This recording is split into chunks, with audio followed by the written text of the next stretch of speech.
Explain that. Don't throw terminology and explain, what does it mean? I mean, I'm not throwing terminology. It's the classic definition of what a true. I don't really care. There is no transcendental argument for God. It is a purely emotionalistic. I'm absolutely thrilled to say that we are going to be starting off with a bang. We've got two heavyweights in the house with us today in the form of Yaron Brook and Jay Dyer. These guys are both extremely accomplished in their field, experts in their field, and the topic, it's a light one. It's, can human civilization survive on science and rationality alone? So just an easy Friday here. If you guys don't mind, starting with you, Jay, giving a little bit of a brief introduction about yourself, who you are, a little bit about your work, and where people can find you. Yeah, I'm a person that comments on a lot of different topics. We do discussions of geopolitics. We do a lot of film analysis. We do a lot of philosophical conversations and debates. We've debated some of the top Muslims, atheists, other religion proponents out there. I also do live events, comedy, etc., and I host the 4th hour of the Alex Jones Show every Friday for the last 4 years. And I have 4 books out on philosophy and film. Fantastic. And you're on? Yeah, I'm the host of the Yaron Brook Show, comment on pretty much everything going on in the world, and from aesthetics to geopolitics to ethics and morality and how to live a good life. I am the former executive director, CEO of the Ayn Rand Institute. I'm currently the chairman of the board of the Ayn Rand Institute. I am author of books on inequality and capitalism, probably best known for my moral defense of capitalism. Fantastic. So the structure of the debate today, guys, is going to be that we're going to have 5 minutes from each of these gentlemen giving their position on, can human civilization survive on science and rationality alone? And then we're going to have 10 minutes each of cross-examination, where both gentlemen will be able to ask as many questions as they would like in that 10 minutes to try and unpack the other person's worldview, and we'll see how that goes.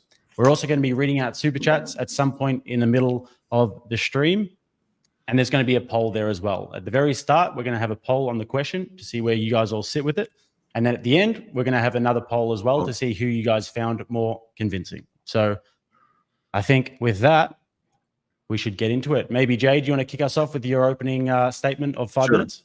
Yeah, I don't mind. Let's go. Yes, I would answer that no, society cannot function in a healthy way and flourish, believing or acting as if science and reason alone is all that's necessary. First of all, I would say that we don't exactly have, at least typically from the people who would be the proponents of this view, we don't usually have a pretty consistent definition of what science and reason are. Now, I'm not saying that there is no science or reason. I'm saying that usually the proponents of this type of a view, which I would class them in the category of what's called scientism, they will make appeals to things like, quote, science, quote, logic, quote, reason. But what are they? How do they exist? What is the motive of their existence? Where are they? So science is oftentimes ill-defined. For example, one of the premier scientism proponents, technocrat Bertrand Russell himself, gives about 30 different statements as to what science actually is in his famous book, Scientific Outlook. He says that science is reasoning, science is knowledge, science is beginning with what began with Galileo, science is techne, science is progress, science is the power of manipulating nature, science is induction and not deduction, science is omnipotent, science is based on assumptions that are, quote, verifiable, science is in decay. Unfortunately, in his day, he said, science is the ultimate authority. Science is systematic pursuit of knowing what is out there in the world, knowledge, etc. So we get all of these like elastic definitions as to what it actually is. Now, the opponent, as I understand, believes that there is such a thing as mind or consciousness. And he would say that we have minds, but what that is and how that came to be, no one knows. And I would just push that a little bit further and say that, well, if that's the case, then also there's no basis for logical reasoning itself. And so the very endeavor of science would be undercut by his own worldview if it were the case. In other words, he takes an anti-metaphysical stance in terms of part of his worldview, from what I understand of it. But at the same time, he wants there to be some metaphysical principles that he can act upon and that he can promote through his version of objectivism. And that would be the promotion of things like the true, the good, value judgments, ethics, things that he mentioned. And that's precisely my key point here, is that science and reason cannot give us value judgments or virtue.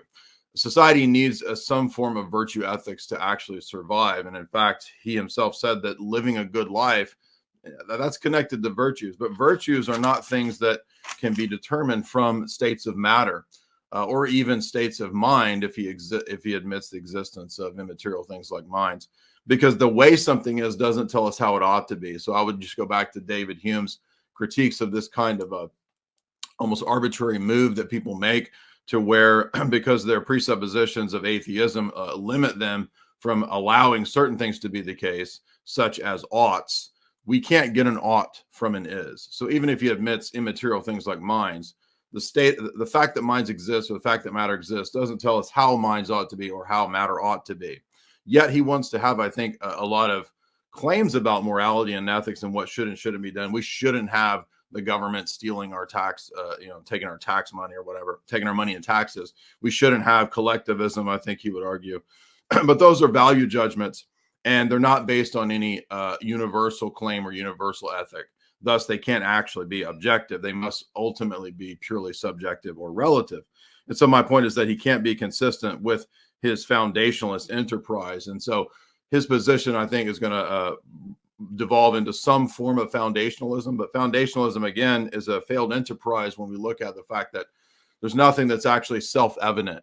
Even Aristotle's basic laws categories, the law of excluded middle, law of non-contradiction, law of identity, those things are not actually found in nature themselves. They're propositions or metaphysical things that we believe in, universal laws, abstractions that don't have any scientific demonstration. And so ultimately, my opponent, I think, would be some type of empiricist. That doesn't mean he has to be a complete reductionist, because he might be an empiricist who admits the existence of minds or even abstract concepts, but there's no basis for his belief in those things. So ironically, the very things that he would point to, like science, reason, math, universals, concepts, laws, etc., themselves, if we think about something like W.V.O. Quine's famous lecture, famous paper, Two Dogmas of Empiricism, they actually can't be explicated or justified. They must be believed in this much the same way that the flying spaghetti monster of atheists is posited. So his idea of meaning and concepts and reasoning is also just as much a flying spaghetti monster. All right. Thank you very much, Jay, for your opening 5 minutes. Now turning over to Yaron. 5 minutes on the clock. All right. That is a lot, and he speaks fast. He doesn't get me at all, and that's fine. That is good. So, yes, rationality is at the basis of all human knowledge. It is the means by which we know the world. It is the only means by which we have to know the world. Reason is, the definition of it, is the faculty that identifies and integrates the material provided by man's senses. It is a faculty of the mind. It is a faculty of human consciousness. Yes, consciousness does exist, and its existence is, one of the foundational metaphysical axiomatic concepts, together with the fact that there's something to be aware of, that is existence out there. And in reason and rationality, which is a commitment to reason, are the only ways in which we know what exists, and we know about reality, and from which we can integrate into abstract concepts, including those abstract concepts that are necessary to figure out how to live a good life. There is no other way in order to discover what is good, what is even life. Every concept being used relies on the fact that we integrate the evidence of our senses, the facts of reality, into some conceptual understanding of the world. That is what rationality involves. Rationality, therefore, can indeed bridge the is-ought gap.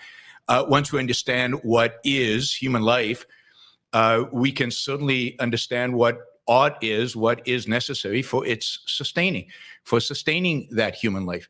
Morality is a consequence of figuring out what are the requirements for human beings to live.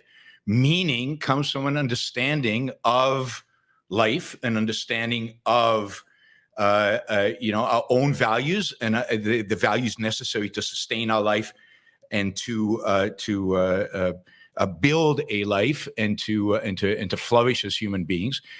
So meaning comes from rationality and reason, as does morality. So value judgments, virtues, all come from a rational approach to understanding human life, figuring out from observation of life and an integration of the facts of life, and understanding of the kind of animal human beings are, to an understanding of what works and what doesn't, what is good and what is not for the human animal as it is.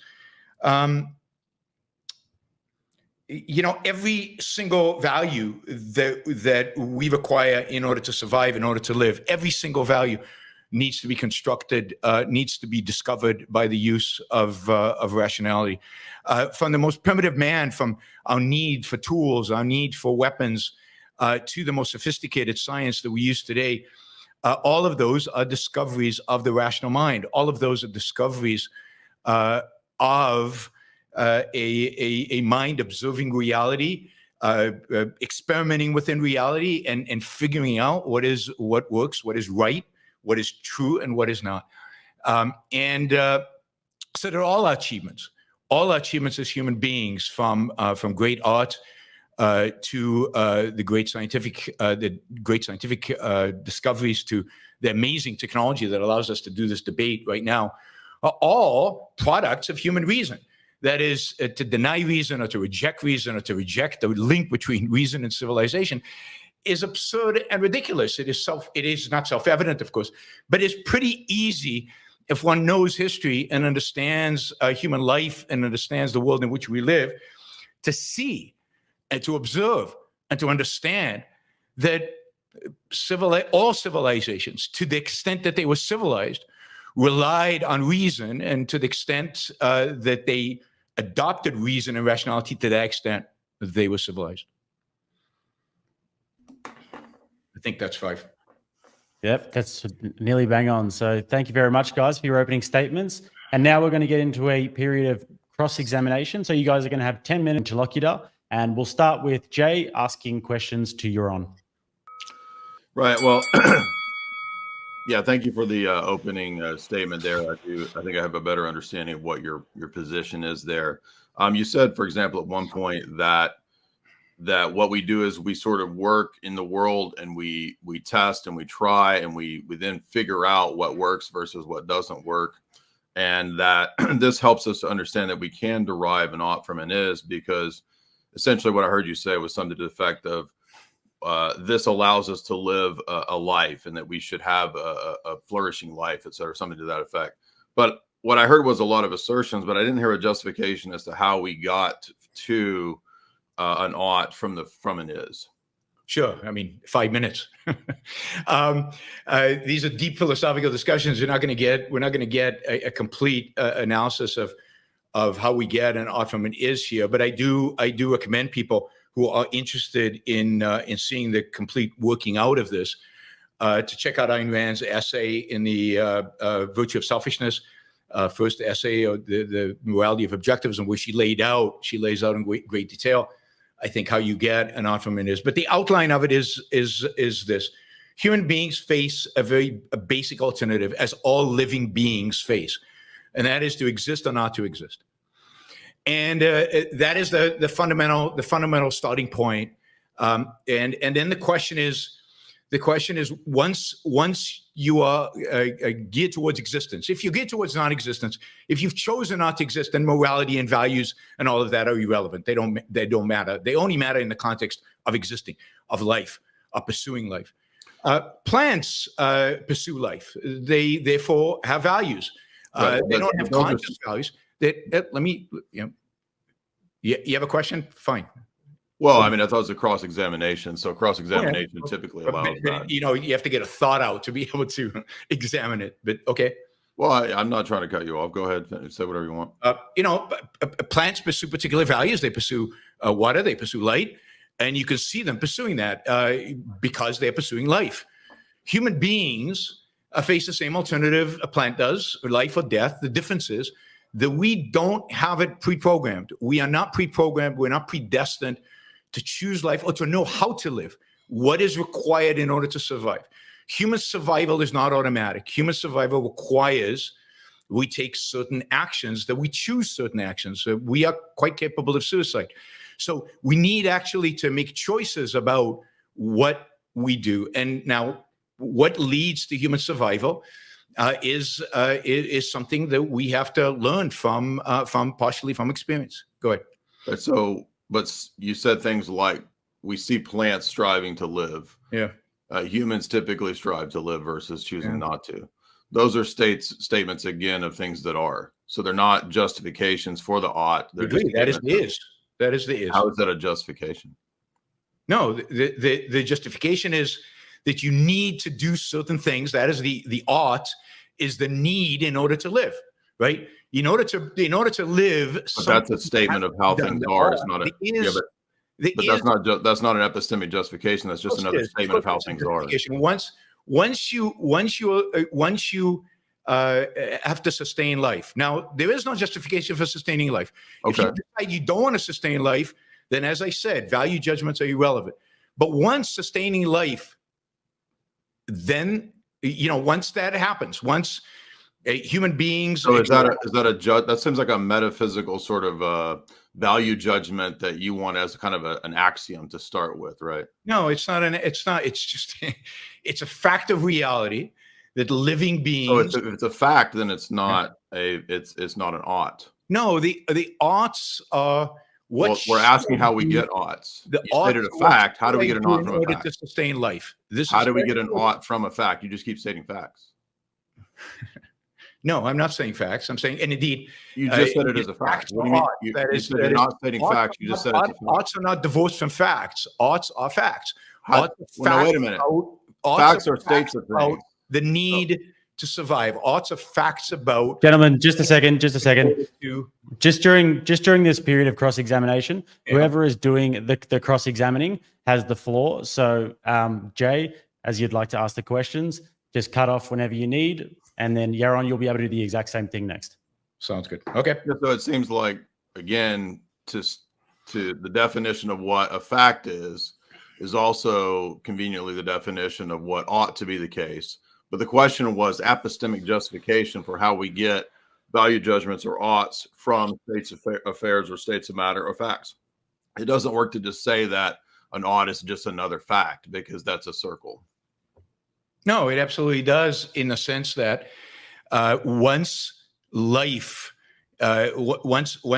is chosen, one needs oughts in order to know how to pursue that life. And those oughts are discovered through a process of understanding what life requires. And those are facts, right? But do you understand that one has to examine the world in order to evaluate what leads to life, what allows for survival. That is the good. And what is bad for survival, that is the bad. Yeah, but how do we know that that's the good? You can just keep sort of asserting that is the case, because as if that's some sort of self-evident thing. And I'm questioning whether that's self-evident. There is no good outside of life.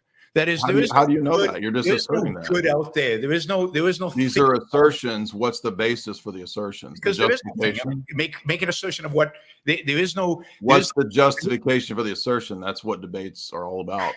Value is that which a living being seeks. How do we know that? You keep saying that. What's the justification? You're talking about value statements. Values are things that living beings seek. I don't think you understand the question. The justification for that assertion, not just to keep asserting it, but how do you know that that's the case? Why should we think that that's the case? Which assertion? We're going around in circles, which is not very productive. You're aware of the David Hume question, so you just keep asserting it without giving an epistemic justification. And I've given an answer to the David Hume question, which you given an answer, but it's not justification for why this is the case. It's fine. If you refuse to accept it, it's just it's not very. But it's not an answer. It's not. It's another assertion that's not an attempt to justify epistemically what the assertion says. What do you think justifying epistemically means? Well, it classically means justified true belief in the Gettier problem. In what? How? No, explain that. Don't throw terminology and explain. What does it mean? I mean, I'm not throwing terminology. It's the classic definition of what a true. I don't really care. I'm asking. Well, I mean, when you don't care. You ask me what it is, and you don't care. Epistemic justification, which I think I'm giving, and I would like you to explain what epistemic justification to the audience. I'm explaining. I understand, but I'm explaining why the answers that you're giving. Know what epistemic justification is. So there's not a justification. Gentlemen, just quickly. Let's try not to speak over each other too much. It's going to kill it. Why should we believe that those are facts and that there's an ought from a fact? Because and also whoever's asking the questions during the cross-examination, guys, whoever's asking the questions is asking the questions. And then Yaron, you can feel free to ask Jay any questions you'd like after this. So let's continue. We've got a few more minutes on the clock. Right. So again, I understand the question. I don't understand the cross-examination. I don't know. Like, you can't let me. You can interrupt all you want when you're cross-examining me. So again, this position is based on various forms of self-evidence and axiomatic assertions, which is fine for him to say, but I'm asking a question that's very well known in epistemology. It's the question of justification. I'm not coming up with any foreign wild definition of what that means. Justified true belief goes back to Plato. It's been used and brought forth in epistemology ever since that time. So to say and just to assert that my ethic, and speaking of his position, it just is an ethics of life and of flourishing. That doesn't tell me that I ought to accept that, nor does it tell me what the good reasons to believe that that is the case. Maybe it is the case. I believe I'm a very pro-life, pro-flourishing position holder as well. But why ought we to accept that position? And that's the key issue, the question that comes with epistemic justification. I'm saying that the conventional way in which people view epistemic justification is wrong. So I'm challenging, and Ayn Rand is challenging, 2,000 years of Western philosophy with regard to epistemic justification. Absolutely. Okay. And why ought we accept this new definition? So we're asking a question. There is this is-ought challenge that people have presented, which is a legitimate challenge from their perspective of epistemic justification, which is dramatically flawed because it doesn't recognize the fact that values only arise in the context of a living being. Okay, how do we know that? You keep asserting that. How do we know that that's the case? Because what is the meaning of value? What is the definition of value? Okay, so it's circular, so it's true by definition. So it's analytic. There is no such thing as true by definition. That is complete nonsense. You just defined it as problem of traditional. You just contradicted within 2 minutes. Define your terms, and you need to be able to reduce your terms to observations in reality. So the standard for truth is observation in reality. The standard for truth. How do we know that, though? You just keep saying it. How do we know that? Okay, guys. So that's 10 minutes of Jay's cross-examination. Now, Yaron, you can ask Jay any questions you would like. You got 10 minutes on the board. Let's do it. So I'm curious where Jay gets any moral justification, or that is where value judgments come from, Jay. For Jay, they're grounded ultimately in God, the existence of God. So they're grounded in a fantasy and in a make believe. I mean, I guess the same type of make believe as your is-ought distinction. Yeah.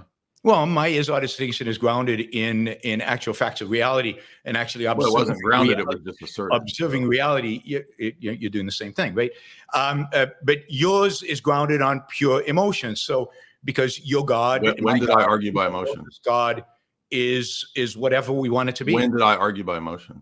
I didn't argue by emotion. Sure, you did. As soon as you mentioned God, you argued by emotion. Well, that's your definition of what you think God is. No, but that is God. I never made an argument on the basis. Can you make a rational argument for God? Yeah, the transcendental argument for God. There is no transcendental argument for God. It is a purely emotionalistic. There's only other. Hold on. You're saying that doesn't exist as an argument? I mean, you might not believe it, but it exists. You don't even. I mean, argument exists. It's just. Again, it's a reduction to emotionalism.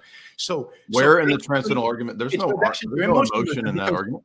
The only justification for God is you feel like there's a God, or you have faith in a God, and you reject reason. And no, it's a rational argument. It's a logical argument. So, do you want the form of the argument? No, not particularly. How would emotion relate to the form?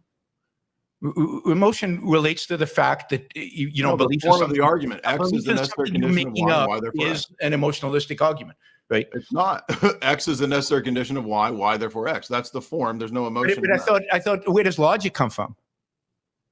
Logic itself is grounded in God. Is grounded in God. So it's a circular argument and it's meaningless, right? So once you have God, then you know once you have the emotionalistic belief in God, then you come up with a circular argument to justify it, which is absurd, right? So the whole perspective of value judgments as coming in because J believes in them or because X believes in something else is the basis. I never made that argument. Complete subjectivism, but it is, right? Well, I mean, if you're gonna, you should at least address the actual argument. That's not the argument. That's a straw man. Okay, so give me some example of value judgments that come from God, and how do they get to you from God? I'm curious how you get them from God. Right, we have presuppositions that we all hold to, basic beliefs when it comes to ethics, metaphysics, that you get from where? And ultimately, those structures are grounded in the mind of God. And how do they imprint on you? Well, I'm made in God's image, so I have the ability to reason after God. So the entire system is built on a presupposition that there is a God. Correct. Yeah. Just like your system is built on self-evident presuppositions that are incoherent. No self-evident. All it relies on is the fact that existence exists and consciousness. I mean, you kept saying it's self-evident. Well, existence exists is self-evident. You know, your God so it is self-evident, right? You're making. I mean, you're back and forth like every time you're back and forth. Yeah, because you can't have a discussion if you don't accept that existence exists. Right? Are we talking right now? I just simply don't accept it as self-evident. I don't disagree. Are we talking right now? So how do we know we're talking right now? I just don't believe it's self-evident. Explain to me where does it come from? Where does the knowledge that we're talking right now come from? Well, that we're talking is experiential. I believe in experience, yeah. And experience is not self-evident? No. Then where does it come from? How do you know it's actually happening? Because, well, again, there's nothing that's self-evident. Because I'm having experience, it doesn't follow that the experience or having experiences is self-evident. That's a whole other notion in epistemology that has to do with things that don't require justification. Two different questions. Same question. The reality is that the existence of everything around us is self-evident, and everything we are talking about, everything we say, are you aware that dependent on the fact that existence actually exists? Well, again, that's just to assert a circle. Which, if you want to, no, it's not. It's you. Every it concept is a circle. Existence is self-evident. Evidence. Every concept they use depends on the fact that you know those concepts were you know integrated based on sensory evidence. If you look at a child and you see how a child forms concepts, they don't form concepts by some revelation from God. They form concepts by observing reality and experimenting within reality and seeing similarities between things in reality. They build their concepts from the ground up, from reality up. They don't start with God and everything. Well, that's a category error. The fact that you start with something doesn't mean that that's the ultimate grounding for the thing. So that's a category. Well, you can't understand a thing without knowing where it's coming from. I don't disagree with empirical sense data. I just don't think that empirical sense data is the limit. That is all we have, and you can't justify empiricism itself. I'm not going to justify empiricism because the reality is that we can't abstract from empirical sense data, and we do have a mind, we do have consciousness. But you understand those are your bedrock positions that you just assert, and you won't allow those to be questioned or challenged. Because the existence of consciousness and the existence of reality cannot be questioned, and to question them that's you have a dogma. So you can't. So your fundamental positions it's called are axioms in philosophy. It's called having. I don't believe it. I reject axioms. That you cannot that are self-evident. Okay, so if you can bring axioms, you understand that if you bring self-evidence to a debate, I can bring self-evidence to a debate and just say God is the self-evident axiom. That's why you can't do that. But that's silly. That's fine. You can't. And you it's just as silly as your self-evident. And it's just a negation of all of human experience and all of human history. But fine. That's just to reassert your position. All right, guys, we've got a few more minutes. Yaron, if you did have any more specific questions to Jay about his worldview, or should we move into the next part? We can move into the next part. Okay, cool. So next bit I wanted to get into was a little bit about the future of science and technology and how that's going to impact human civilization, the rise of AI, for example, and the role that scientific development is playing in human evolution itself. So if you guys want, I'll give you a few minutes on the board. You can take 2, 3, 4 minutes if you'd like to state your position on the future of technology, if it's a good thing, if it's a bad thing, and if human civilization will survive this on science and rationality alone. So starting off with Yaron for this one, you got a few minutes on the board and you can do as you please with this. So I think basically whether we survive it or not is going to be dependent on whether we embrace rationality as a civilization and as a culture, and whether we approach all these things from the perspective of human flourishing and from the perspective of a reasoned approach to life. I think technology generally is amazing, wonderful. I think there are opportunities here to significantly improve human life, to expand human knowledge, to improve us both biologically through gene editing and editing out diseases and all kinds of other things, and from the perspective of tools that allow us to build more knowledge and future knowledge, like what AI is promoting. I don't fear AI comes alive and kills us all. That I think is silly. But I do fear that bad actors use AI and use these tools to the detriment of humanity. So I think what we need is a civilization focused on individual human flourishing, a civilization based on reason and rationality to prevent those bad actors from using tools to destroy civilization.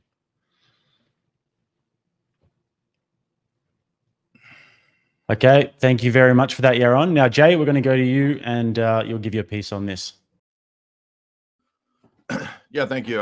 I would agree with pretty much everything he said there in his assessment of where we're going and what he sees for the future with AI and tech and transhumanism or whatever. I don't think transhumanism itself is any sort of viable worldview. And we know a lot of the power elite push this. I've been lecturing through their text of late. But I think that to reiterate kind of my point in the opening statement is that any society that attempts to make its fundamental ethos centered around pure reason. I mean, we've actually seen this in the past. That doesn't necessarily dictate that every possible instantiation will be identical to the past. But if history teaches us anything about these attempts, we know in the French Revolution, the Jacobins sought, for example, to have a society based around pure reason.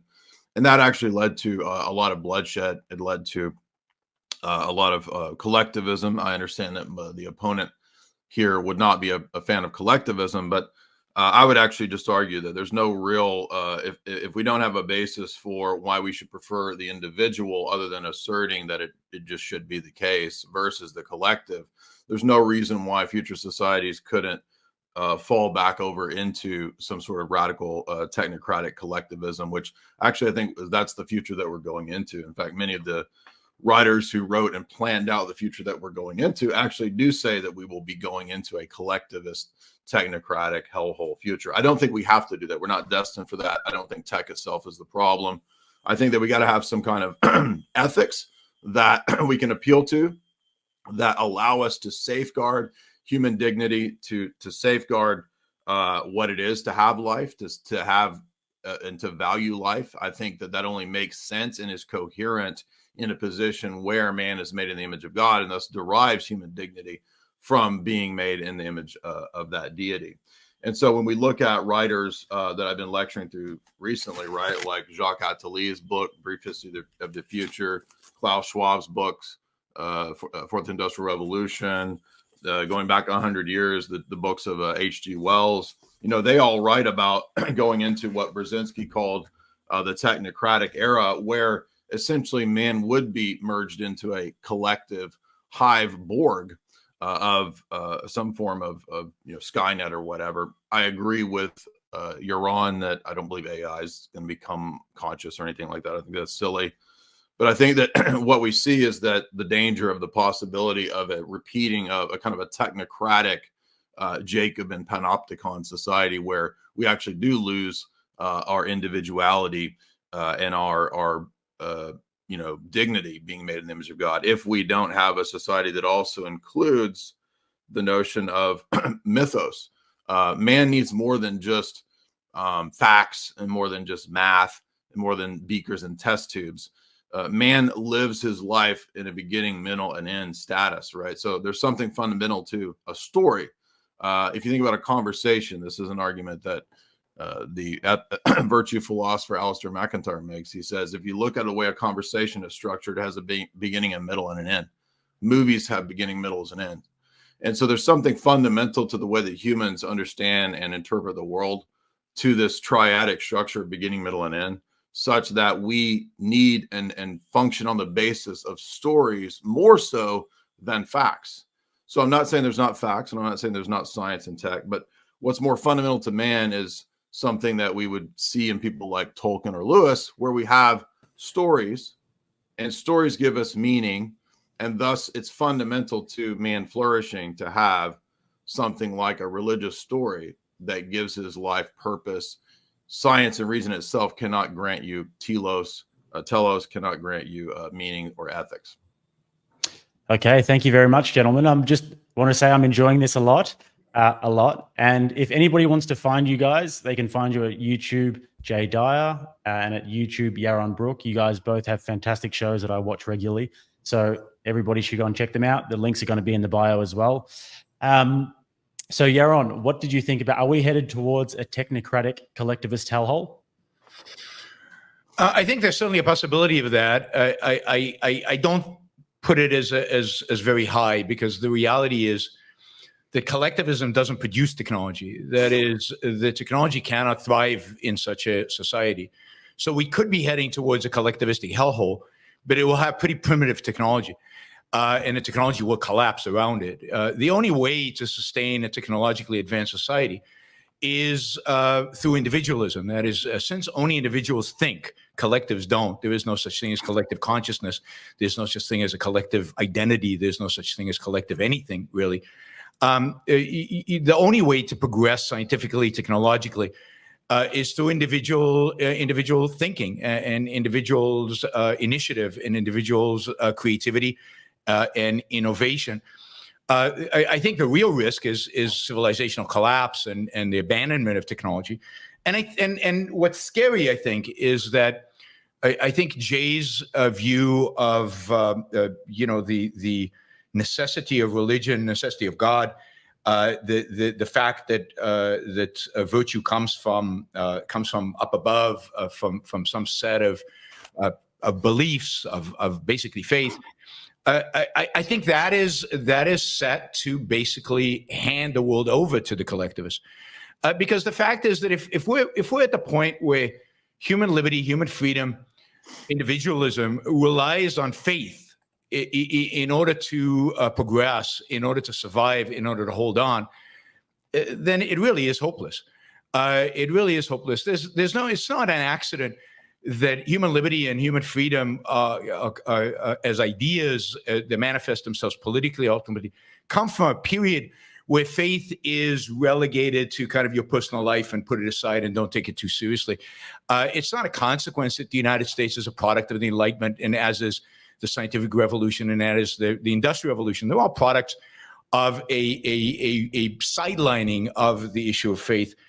And the collectivism that Jay talked about in the French Revolution, you could argue, I was sure he was going to bring up communism and Nazism, as they always do, as forms of reason. I mean, these were the most unreasonable people in all of history. They had no respect for reason, rationality, facts, reality, anything like that. These are people who made stuff up. They were mystics. Mystics are muscle often, but mystics. In a sense, I'm not comparing, but mystics are mystics. And this is the problem. The problem is that communism and fascism and the French Revolution's Rousseau attitude is much more similar to a mystical view of God and a make-believe of God than it is to an actual rational approach and an approach to what does it take? And this is just a factual, logical, rational question. What does it take to live a good life? And that requires actually science. It requires examining the world out there. It requires reason. It requires thinking. It requires evaluating. It requires judging. And by banning that, even though Jay doesn't want to, I think he hands the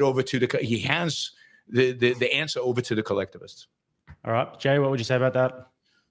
Yeah, I understand the critique there, and I understand that he would say that a lot of what I'm proposing perhaps sounds like this sort of irrational sort of mysticism and fanaticism. And I understand the comparison that he's making between, what he thinks my position is with some sort of regime that would be tyrannical. But to bring it back home to the original point about the good, he keeps pointing out the good of the individual, the good of the the freedom of the individual to be creative and all that. I actually agree with that. That's where we get the source of creativity, inventions, technology. It does begin with the individual. I reject the idea, though, that he said there are no collective identities. That to me makes no sense, given the fact that we have all kinds of collective identities that are true. Men exist as men. Families exist as real metaphysical realities and unities, I believe. So the premise that he has, I think, is another presupposition. Most of the proponents of Ayn Rand is the idea that there's this sort of dialectical tension between the individual and all collectives. There can be that, but ideally, I think what we want to shoot for is a balance between the one and the many, to have a synergy between these things, and to not have this sort of individual versus the collective. There's always going to be collectives. There's always going to be individuals. And so we're never going to figure out some sort of perfect either or, when ideally what we need to shoot for is some sort of balance between them. But beyond that, more fundamental is, I think he thinks that my position is one which is irrational or anti-rational. If he had listened to what I was arguing about the transcendental argument, it's actually a logical, rational argument for the existence of God. And the premise is that all reasoning and rationality itself presupposes fundamental transcendental categories. And those categories themselves require some justification, some unifying power, some linkage, and some way to be grounded. And that is God itself. So God is the basis for the transcendental categories. And what that means is that the position that I'm arguing isn't against reason. It's not some far-flung mysticism. It's actually much more of a stronger claim that all reasoning and rationality would only be possible if God existed. So I don't set faith in opposition to reason. And his presupposition is that everything I'm arguing does set them in opposition. But again, to bring it back to the main point, if we're going to value the true and the good, those are metaphysical things that in some way have to be justified in a universal way. Throughout the conversation, Yaron, for example, has made many claims about everybody does this, we all do that, we all know this. Those are universal claims. And if he's going to have any justification for universal claims, he's going to have to know or figure out how that's always provable or always the case. And you can't do that if you have an empirical approach to life or an empiricist approach. I'm not against empirical data, but if I'm an empiricist, there's no justification for all of these universal claims. And he seems to think his self-evident universal basic axioms are the case everywhere at all times. But those are just assertions. And so again, to bring it back home, what he's calling reason, if he was to read, for example, Quine's paper, I mean, he's in the tradition of W.V.O. Quine as an empiricist, as an atheist, then he would know that Quine makes the same point that he's making about God, that all of the things that he believes in his position about reason, about self-evident axioms or whatever, those are just as much fantasies and mythologies in his worldview. So if he can bring self-evident assertions, so can I. Okay, gentlemen, I'm enjoying this. Just quickly, we're going to keep this line going because I like this what we're doing here. I want to keep it to 2 minutes each after this. So we're just going to go back and forth on the points. But we're just going to quickly read out some super chats here. We've got a few coming in, and the first one is from Shozbot. And it says, I don't understand the topic. What additional things are supposed to be needed? Air, food, Netflix, maybe all of them.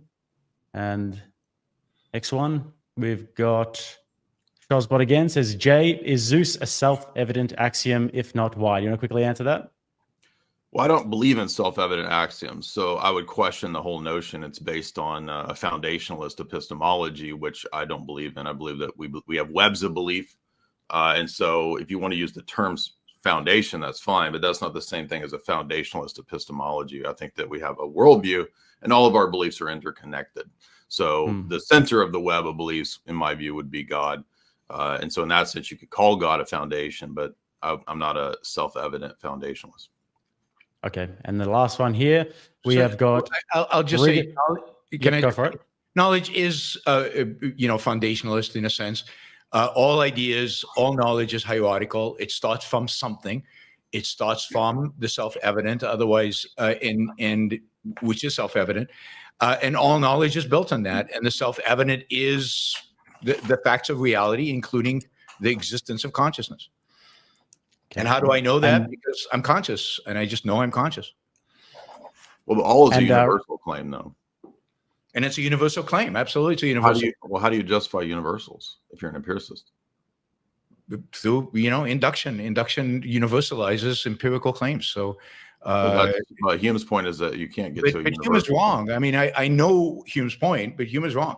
And I'm positing, and it's not me. Ayn Rand is positing. I'm just doing a pretty bad job of explaining her ideas. But Ayn Rand is positing a new epistemology, a different epistemology, and it's rejecting Hume's claim. Okay. I suggest to people, go to the source. Don't take me. But Rand's Introduction to Objectivist Epistemology is a great place to start. If you're interested in her particular epistemology, it's a great book. And Objectivism, the Philosophy of Ayn Rand, which is behind me, by Leonard Peikoff, great summary and explanation of her ideas. Awesome. Last few super chats here. We have got Rigovich says, watching this makes me so grateful. I finally did meaningful research into the Bible, etc. Became a Christian. God bless you, Jay. Go Rattlesnake TV. Fellow Aussie here who escaped. Well done. And Grid One Motorsports. Great to see Grid One in the chat. Solid work, Jay Dyer. I appreciate the clarity of your argument. So, gents, following on from this, I believe, Yaron, you had a few things to say about Jay's previous statements. And if you guys want to just go back and forth here, we can do 2 minutes on, 2 minutes off. That's the best way to do it, starting with Yaron. Yeah, I mean, I just want to say I'll agree with Jay on the importance of story. I think story is super important. Story is a way to concretize very abstract ideas and make them real for us in a way that's easily digestible. Again, Ayn Rand wrote stories. Atlas Shrugged, The Fountainhead are stories. So I'm a big proponent of using art. But of course, art, good art that has any kind of meaning, relies heavily on reason, rationality, on all of that. It's only so-called modern artists who think splashing paint on a canvas and where you don't need to think. Only they divorce the aesthetic experience from reason and rationality. So yeah, stories, myths are super crucial. The myth of the Bible has survived for a very, very long time in spite of its many contradictions and absurdities, because it provides people with some primitive explanation for what's going on in the world. Yeah, we now have science and a better understanding of reason. Time to outgrow it, trying to move on. All right, Jay, 2 minutes. Yeah, I mean, I actually like Ayn Rand's book on aesthetics quite a bit. I read it maybe 15 years ago. I thought it was really good. It relies quite a bit on a lot of Aristotelian approaches to aesthetic, which is fine. I'm not anti-art. We have a lot of appreciation for Aristotle in our worldview, as well as Plato. So, but again, I think maybe what's being missed is that, if we think about something like the universal claims that are being made, and I understand he would say, well, you need to look at Ayn Rand's, reassessment of epistemology or whatever. That's fine. But I mean, Hume makes this point because if we are empiricists, if we're approaching things from an empirical vantage point, then we might want to go back to Aristotle or something like that to try to justify the existence of substances or essences in the world, perhaps. But the question is not, ought we do that, but can we justify doing that?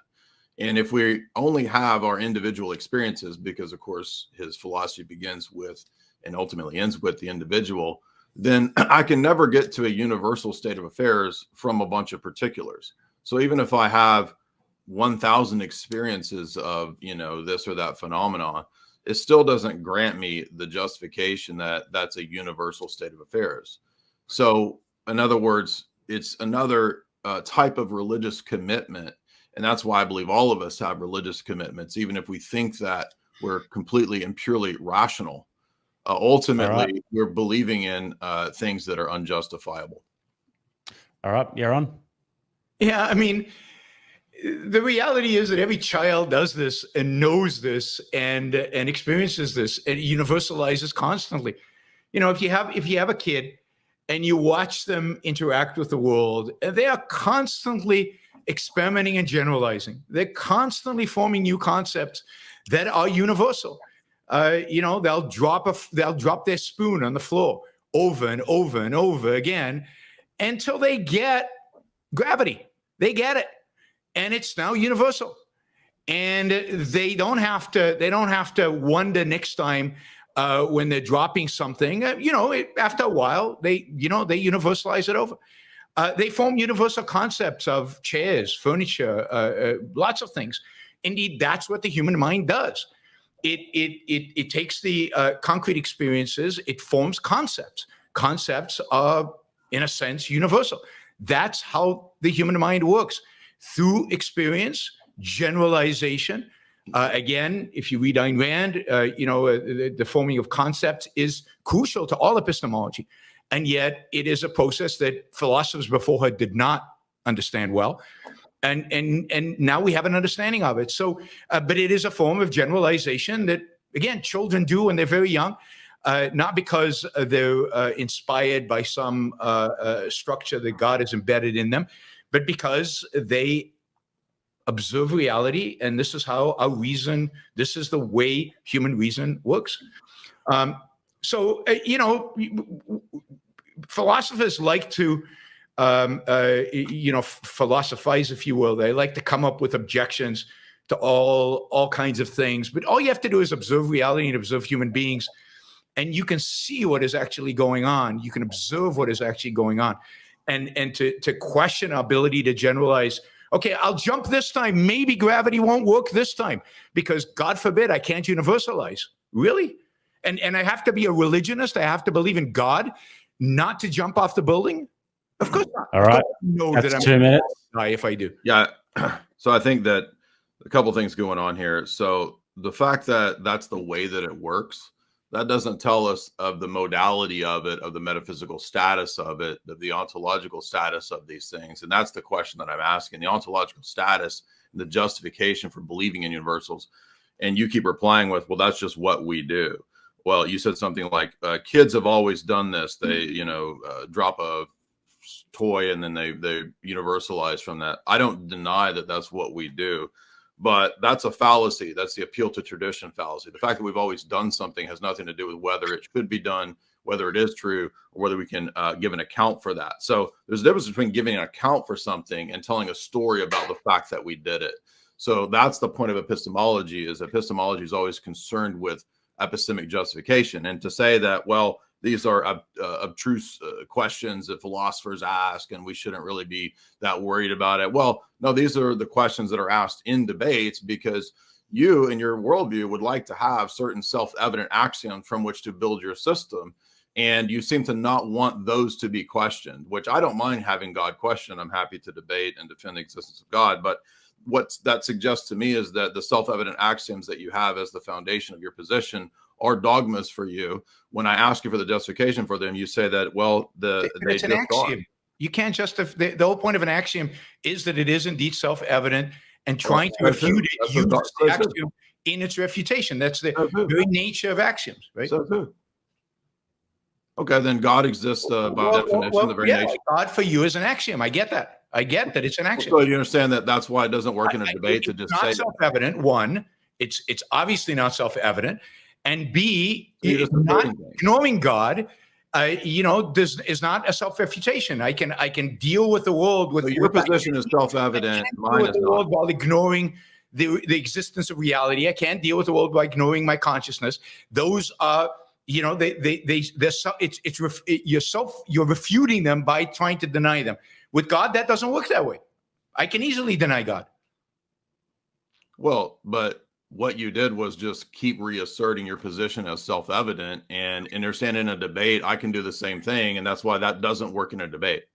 No, and by the way, asserting things as debate is if we don't have even a basic agreement on what constitutes knowledge, it's very difficult to debate. I agree. Right. And so I'm looking for some. We don't have that basic understanding. Well, but I mean, you've appealed to universals. You've appealed to universals as just something that we do. Okay. Well, then God is just something that we do. Fine. It's something that we do. So that's why it's a bad argument, is the point. And that I don't do, and many people don't do, and don't have to do. Or that's everybody has to have you universal. understand? I'm illustrating. Just quickly, guys. Just quickly. So it appears as though we're at a bit of a loggerheads because we can't quite get past this one, because this would take another rabbit hole. So I mean, I think that this is probably a good place to wrap it up. This has been extremely entertaining. Perhaps if we'd like to give a final statement, just a few minutes, going back to the original question of can human civilization survive on science and rationality alone, sticking to the question, can we survive? Will we not survive on this science and rationality alone? Starting off with you, Jay, 2 minutes on the clock. Yeah, go a little bit longer if you need to. In the course of this discussion, I think what we've seen is that every worldview, every position is going to have to rely on some sort of starting point. For me, those starting points are not self-evident. They're part of a larger worldview or web of beliefs. And so as an epistemic holist, I would say that all of my beliefs are kind of interconnected. And at the center of that web would be the existence of God. And so God is the foundation, if we want to use that terminology, for the transcendental categories or the preconditions of knowledge, which make knowledge possible. The preconditions of knowledge are not physical, they're not material, they're not under a microscope. They're prior to the doing of science, they're prior to the doing of mathematics and reasoning and so forth. They ground the possibility of knowledge at all. And if we ask a further question, where do we get those things from, those transcendental preconditions, those categories? How do they come to be? Where are they? Right? Aristotle lists these categories at the beginning of his book Categories. Well, they have to be the structures of the world, really in the world, and man's mind can really tap into them, or else knowledge is not impossible. Do we have knowledge? It appears that we do. And so therefore, this must be the structure of the world to have predication, to have meaning, to have sentences, to have reasoning at all. And so for those things to be the case, there's nothing that prevents me from asking a further question. Well, what grounds and structures the categories of the world, the universals, etc.? What holds them together? Well, the only thing that could work to do that would be an omniscient mind, a personal God who gives intentionality and telos to all of reality. And so all of reality has purpose, it has meaning, it has regularity due to the existence of God. In a position where you don't have that, we essentially just have man's mind as an individual atomized unit, trying to sort of put together these pieces from finite details of experience with no universal justification or no universality at all. And what happens then is that man gets lost in a sea of infinitude and nothingness and meaninglessness. And so really his desires, his beliefs about the world, his myths, his constructs, etc., they're all relativized, and ultimately we end up in some form of nihilism, because all there is really my own raging against the dying of the light, or whatever the poem says. And so that worldview can't give an account for the very things that presuppose that science and tech presuppose. Science and tech presuppose mathematics, universals, laws of logic, etc., structure and meaning in the world. Think about something like Mandelbrot sets as a great example. There's a great lecture by Dr. Jason Lyle on Mandelbrot sets, and he explains how these are actually mathematical discoveries. They're not creations of the human mind.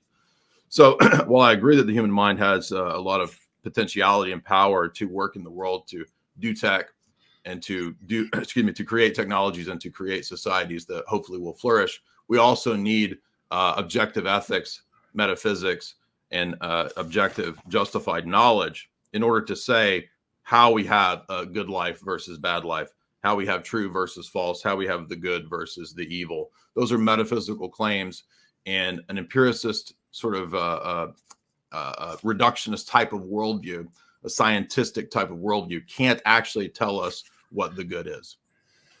Thank you very much, Jay. You're on. So I think Jay's argument is basically a circular argument that makes no sense. It relies on the existence of God in order to have logic to prove that God exists, and everything else kind of flows from this starting point, which is an arbitrary assertion. The reality is that good versus evil is not a metaphysical claim; it is an immoral claim. So one has to. It is an ethical claim, not a metaphysical claim. Good and evil don't exist as entities out there in the world as metaphysical beings. They are in the context of human life. They're in the context of what is good for what, for whom, for what purpose. There is no good beyond a good for something, for somebody in some particular context. While good is universal, it is only universal within that context of human life. There is no good beyond human life. There is no good outside of human life. If we care about civilization, if we care about life, then what we need is we need an objective universal ethics. We need an objective universal ethics. And the only way to discover a objective universal ethics is to look at reality, and to look at the nature of man. What is it that makes it possible for human beings to survive? We are out there in nature. We don't have the genetic code in order to tell us how to live and how not to live. We don't have an innate ability to discover how to survive. What we must do is we must engage our rational mind. We must engage our reason. This is an active process, a process that requires free will. It requires volitional activation of our mind. And we need to discover the means by which we survive. Human survival, individual life, and surviving is the good. That which threatens human life, that which destroys human life, is evil. That is the definition of good and evil. These are not metaphysical concepts. They're in the context of human life. So objective morality is that morality that takes into account the fact that human beings are a rational animal, that in order to survive, they must think, they must observe reality, integrate the knowledge from reality, and manipulate the world out there, manipulate the atoms in the world out there in order to produce the things necessary for their own survival, for their own existence, and ultimately for their own flourishing. The only way to come up with an objective reality is through observation, is through study of man, study of reality. Engaging in the study of God does not lead you to morality. Christian morality is not morality. It is not helpful. It is not useful, and it doesn't actually produce human flourishing, human success. What we need is to reconceive morality. What we need is to universalize morality based on the facts of reality and the facts of the nature of man as a rational being. Rationality is at the core and at the center of any progress that we make towards civilization and towards maintaining whatever civilization we still have left. Okay, brilliant. Want to remind everybody to make sure you check out Yaron and Jay down below. I'm going to quickly read out a few super chats. I think we've got a few questions from the audience here. The first one is from Justin Henley, who says, for Yaron, how would you feel if you didn't have breakfast this morning? Hungry. Very good. Next one is from Just Another Canadian, says, great stream, more like this, please. Thank you very much. We'll get as many as we can going. Next one is from Spartan Up North, says, grade A prattle from Brooks, but we're still waiting for a justification for his assertions. Do you want to respond to that? If you're looking for anything beyond reality exists and you have the ability to know it through your consciousness, and reason is the faculty that allows you to be aware of it, that is the justification. If you need more than that, then you're seeking something that doesn't exist and you're in the realm of mysticism, not in the realm of reason and rationality. All right. And guys, just quickly, we're going to be also running a poll on the YouTube live chat to see who you guys found more convincing, whose arguments you found more convincing. So the next super chat we've got here is from Justin again. It says, for Yaron, can science tell me a painting is beautiful, and if it be immoral to destroy a beautiful painting? No, science cannot tell you any of that. I'm not a scientist. I don't believe science can tell you everything, but reason can. That is, if you reason allows you to study aesthetics. It allows you to evaluate pieces of art, to differentiate between what is good art and what is bad, to gain an understanding of what is beautiful and what is not. And it is only through reason that we can discover what is moral and what is not. The ending of his question, I think, related to morality. So what is beautiful is discoverable through reason, and what is good, what is moral, is discoverable through reason. Not Jay, can we discover what is category? Jay, can we discover what is beautiful through reason?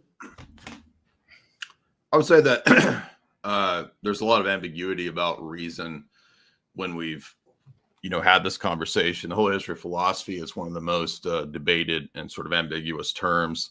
I would agree with his initial definition at the beginning that usually what we mean is a faculty that man possesses to understand the world. So reasoning as a faculty is one thing. Reason as reason qua reason, asking the question of what reason itself is, or the power of reasoning, or the what we're appealing to, the laws of logic, the laws of thought, etc. That's another type of question. That's the metaphysical question about the ontological status of those things. That's a lot of what I was asking in this debate. And I would say that while reason can help us assess things, it itself is limited in what it can tell us about the ultimate things like the good, the true, the beautiful. And I would agree earlier, he was talking about, I would agree and disagree. He said that the good is in a human life, but it's also universal, but it's not a metaphysical thing. Well, if you say that the good is part of life and it's universal, you've already made two metaphysical claims about what it is and where it exists. So it is metaphysical. Okay. It is a metaphysical thing. Okay. And moving on, we've got Maximus for $5 says, if a society repeats evil and then evil becomes universal, do you have universal experience of all those particular evils, Yaron? No idea what he's asking. If a society repeats evil and it becomes universal, then that's a very sad state of affairs, and a lot of us die. I don't know what to do beyond that. And those of us who believe in the good should fight against that evil. Absolutely. Can I respond to that too or not? I think that the question is getting at the heart of, he's asking a hypothetical addressing the earlier critique, which is that if what makes something attain the status of a universal is repeated individual experience, then by that argument, repeated individual experience of doing evil would then make doing evil a universal. So it's a defeater for the earlier claim. All right, fantastic. Well, gentlemen, I'll let you go for now.